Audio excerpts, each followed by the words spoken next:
So the tips I'm going to give you are from my own day-to-day experience, what I actually do in my business, as well as give you an idea of what multi-million-dollar businesses do out there all around the world. Okay, some more practicalities. Assuming that you've got in place all of these contracts and that you dot your I's and cross your T's, you are going to have instances where clients don't pay. You can either have Mr. T go around and introduce him to his friend Payne, or you can follow the legal method.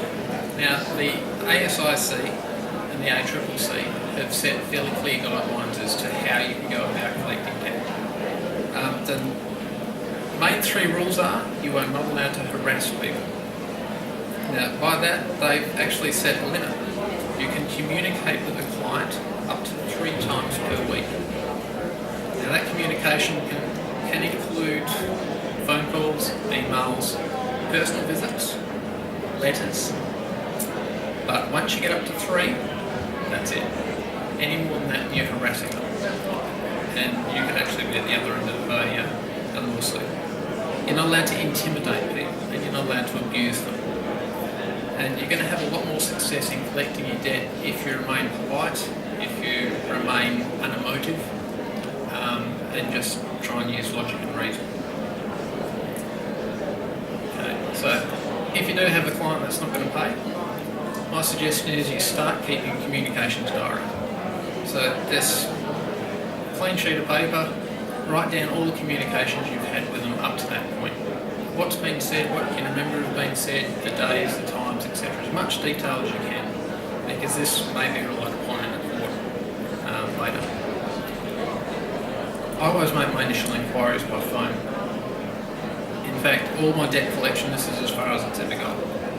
Pick up the phone as soon as I know there's an issue, and I ask them why they're not paying. More often than not, you should be able to sort it out then and there. You will get the unreasonable client. They are out there, and you will get them, where you'll have to take it further. Okay.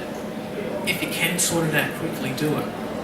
I've had unreasonable clients who have, said that I haven't done something or I haven't done it to their standard, or something that's not even included in the contract at all. If you can do it quickly and cheaply, do it. They'll pay you, but put it in writing. Get that agreement again in writing, and let's do it. Okay? For an extra hour's work, it'll save you a whole heap of hustle in the future. Okay, if that doesn't work, the next protocol is sending them a written notice of intent to commit to collection of proceedings. It's very important that you specify a time that it's due by. Okay, 7 days is the generally accepted time limit. And it's better to do it by registered post. A lot of things these days happens over email. There's questions in the court as to whether or not the intended person has ever received it. You can put all sorts of checks and things on your emails. It doesn't mean to say that they've actually read it or understood it. So send it by registered post, make them sign for it. Then if it progresses into a court, you've got a leg to stand on. Okay, so here's an example letter you send. It's got to be very, very simple. Keep it unemotive. Okay, stick to the facts. Be polite. Be professional above all. Okay, if you start putting in there lots of emotion and innuendo, it could backfire, because if it does escalate, this is something that's going to be presented in a court. Okay, so keep it simple. State the invoice, outstanding invoice or invoices that are in question, how much it is, the invoice date, supply a copy of the invoice with the letter, so there's no question that they didn't get it. Give a time that the debt has to be paid by. Okay, again, set a clear limit, and that's 7 days from the date of that letter. And then tell them what you're going to do. You are going to refer the matter on for collection. Okay, but in all instances, be factual, be unemotive, and be polite. If that doesn't work, you've got 4 options available to you. The first one is to refer the matter to a debt collection agency. This is my preferred method. It's so simple, it's not funny. There are no fees if they don't get your money back. If they do get your money, they'll charge you a percentage of the debt that was recovered. Now, they will charge a slightly different percentage. It's generally not a great deal, up to about 10% of the debt. There will be a minimum charge, but each debt collection agency is different, so you'll need to contact them, ask them what their minimum fee is. It may be $200. And if you're chasing a $500 debt, is it really worth it? There's lots to choose from. Some of the big ones, Dun & Bradstreet, do a lot. They'll charge you a lot, but you'll get a premium service. Very, very simple process. Normally you can sign up online or a simple phone call, either fax the documentation through, scan and email them through, and it's just all, I call it set and forget. Make one phone call and it's taken care of. And it's not going to take up a great deal of time or energy to do it. Maybe half an hour to set it.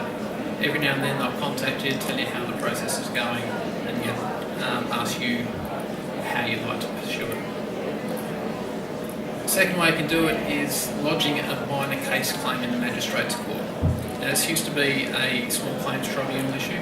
They've merged the magistrate's court, so if you've got a debt under 10 grand, this is again a fairly cheap way to do it. It costs you just under $75 to lodge. You can download all the paperwork from the internet. There are no lawyers allowed unless all parties agree to it. The thing you need to remember is if you do have legal fees for advice, you can't normally include that in your claim for recovery. But it can be very time consuming. Best case scenario, you're done and dusted in 2 or 3 weeks. And a quick run through of the process. You lodge your paperwork, the courts give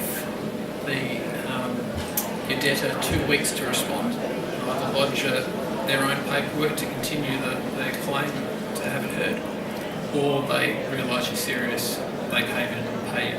That's the absolute best case scenario. Worst case scenario, everything gets protracted, you start exchanging paperwork, you'll have hearing dates set. It can actually last 18 months. Okay? Now, during all that time, it's taking your focus, it's taking your energy away from your business. Okay, so my advice, my recommendations, pursue it via a debt collection agency. That way, it's not going to take up all that time and energy where it could be better focused. Okay, third way. If you've let it mount up to 75 grand, then you are the proverbial fool who has just been separated from their money. But you're able to lodge a general procedure claim in the magistrate's court. Okay, you will need to engage a lawyer. You will need to sell your firstborn in order to do that. And it's very time, money and energy intensive. Okay, I would imagine that if you pursued this, you would lose your business, just because it will take so much time and energy and money to do it. Again, you can even refer a $75,000 claim to a debt collection agency. I would do it.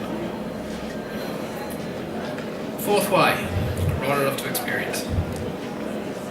Okay, choose your battles carefully.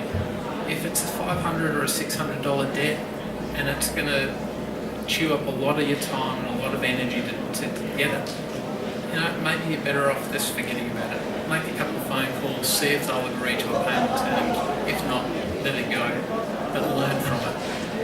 Okay, work out why it happened in the first place, and change your procedures, tighten up your contracts, do something to make sure it's not going to happen again. Okay, and if you do, don't stew and fester over it. Okay, don't give it any more energy than you already have. Just move on and use your time productively. Feel free to give me a call or shoot me an email. Let me answer any questions. But thank you very much for your time.